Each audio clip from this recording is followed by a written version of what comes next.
locates us with Jesus on his last night with his beloved disciples. They've shared a meal, he's washed their feet, and now he takes this opportunity to speak of things that matter, to speak of love and of friendship. The most precious of gifts shared between God and Jesus. It is this love that binds us to Christ, to the Holy One, and to one another. Theologian Henry Nouwen said of love and friendship, "Dare to love and be a real friend.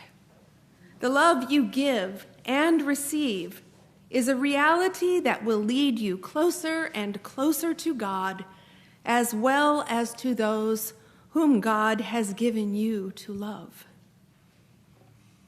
Christ speaks to his disciples first of love, reminding them that just as the Father has loved me, so I have loved you. It's all about love. And it's always been about love. God's love for creation and humanity, God's love expressed in the person of Jesus, God's love for all people, family and friends, sinners and outcasts. Every action, every prayer, every word Jesus has spoken has been about love. And so now, in these final moments, he gives a commandment. And it's all about love too. Love one another as I have loved you. So what comes to mind for you when you hear the word love?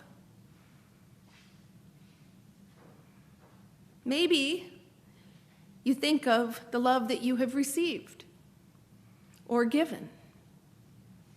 Perhaps the word of love brings you discomfort, reminds you of times when you've longed for love but not found it, times when you have struggled to love, or the sadness of lost love. Contrary to what popular culture says, love is not always an easy or a sweet feeling that arises up among people who like each other. Often we struggle to love. More often we struggle to allow ourselves to be loved. And maybe it is into this human condition that Jesus speaks of love, not only professing his love for us, but commanding us to love. He knows our struggles and challenges. He knows that when we find it hard to accept someone or the things that they did or didn't do, we may wish to withhold our love, especially if we felt hurt. Not only do we deny them our love, but as a result, we end up denying ourselves the opportunity and the gift of loving. Jesus never said that loving would be easy. In fact, to love as Jesus loved us, to extend ourselves like him to others in true, selfless, compassionate love, it demands much of us, probably asks more of us than anything else. But it's worth it, because only true love, like the love between Jesus and the Father, and between us and Jesus, has the power to transform. Only love has the power to redeem. Only by love are we made whole, and we make others whole. In the sitcom Friends, which aired on TV for 12 years, we heard the story of 6 friends living in New York as they navigated the challenges and the joys of their friendship. While much of the storyline was comedic and sometimes even plain silly, we could relate to them because they mirrored our lives. In one moment, the friends would experience frustration and irritation with each other, exasperated. But in the next moment, love would show up among them in the most profound ways as they accompanied one another through times of sadness and loss and grief and difficulty. Somehow, these 6 friends always had one another's backs.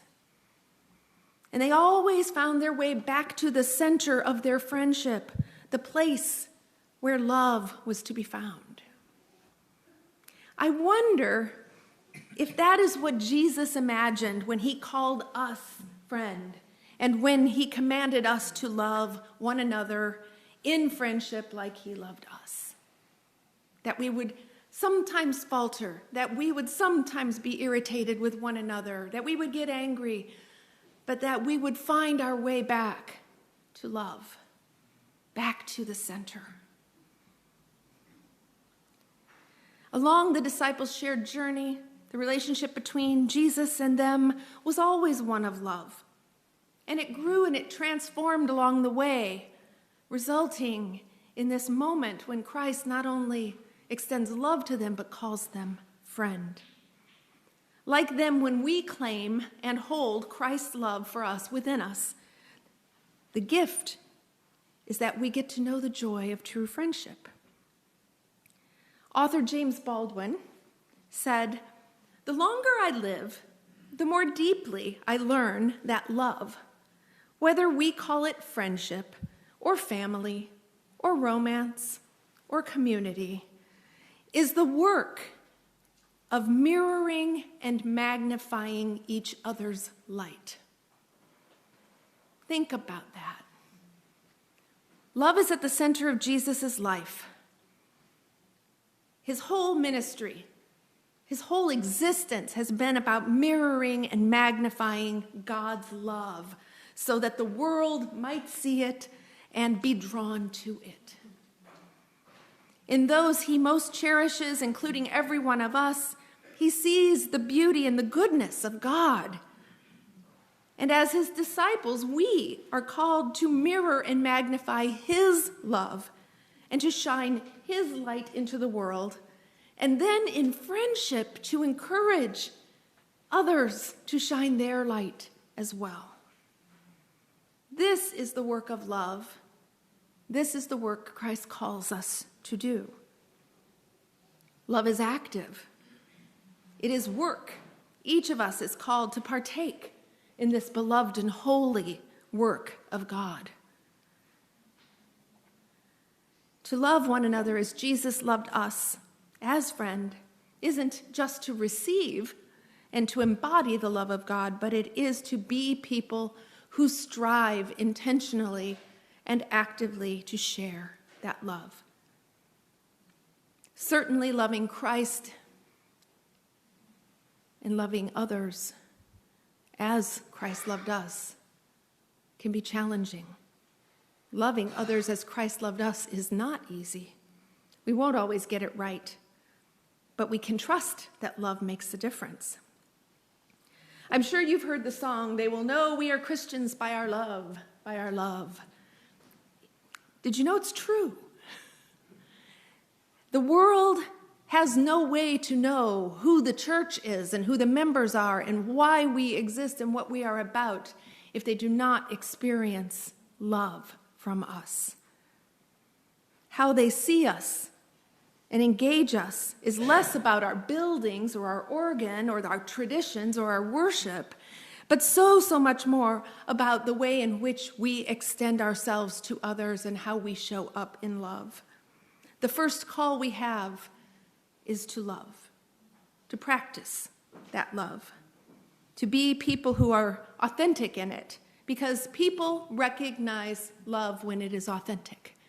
It is one of the reasons that Jesus drew so many people to him, because he was authentic in his love. So you may wonder, well, what does it look like to love as Jesus loved us? We could throw a bunch of descriptions out there, but St. Paul gives us several in 1 Corinthians.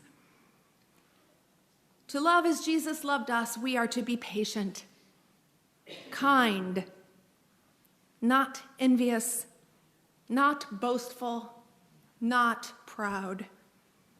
We are not to dishonor others. We are not to be self-seeking, easily angered, and we are not to keep track of wrongs on that checklist. If we truly love, we won't delight in evil, but we will rejoice in the truth. And we will always stand for love that protects, that trusts, that hopes, and that perseveres. Because at the end of the day, my friends, love is everything. Jesus knew what it was to be human. He knew how hard it was for us, and he knew how easy it was for us to lose sight of love, to be consumed by our own selfish desires, to convince ourselves that we had already done enough. He knew of our propensity to become complacent and self-consumed, and how quickly we can put ourselves ahead of others. He watched and witnessed as temple leaders became more vested in rules and rituals than in the well-being of the people they were called to serve. It is a trap that one can fall into easily. And if we succumb, we lose sight. People will notice. People will see right through us. So how and what could we do to embrace and trust in the simplicity of Jesus' call to love and to extend friendship? Love, like Jesus's on display, shows up every time we show up with presence, every time we take time to listen and to hear, every time that we honor and acknowledge another person, every time we extend welcome and we offer hospitality. It's best expressed, though, in friendship. When we create space for one another to be seen, to be known, and to be loved, love gets magnified. When we risk extending ourselves in love and getting vulnerable, being people that others can depend upon, we will find that God is walking alongside us and reminds us that we're never alone. I truly believe that friendship is the gift that we all need and the gift that each of us is called to share. In the movie The Toy Story, Cowboy Woody is Andy's trusted friend. How many of you had a lovey when you were little? That little stuffed animal or toy or doll that you had and you took everywhere with you? And if you don't remember having one, remember that your grandchildren have them or your children had them. So Woody was Andy's, and Woody was devoted. And when I think about how God might speak to us, how Jesus, if he were standing right here, would talk to us about what it means to be a friend, I hear the gospel according to Woody. And that gospel according to Woody goes like this. You've got a friend in me. You've got a friend in me. When the road looks rough ahead and you're miles and miles from your nice warm bed, just remember what your old pal said. You've got a friend in me. You've got a friend in me. You've got a friend in me. If you've got troubles, I've got them too. There isn't anything I wouldn't do for you. We stick together and can see it through because you've got a friend in me. Now, some other folks might seem a little bit smarter than I am, bigger, stronger too, maybe. But none of them will ever love you the way I do. It's me and you. And as the years go by, our friendship will never die. You're going to see it's our destiny.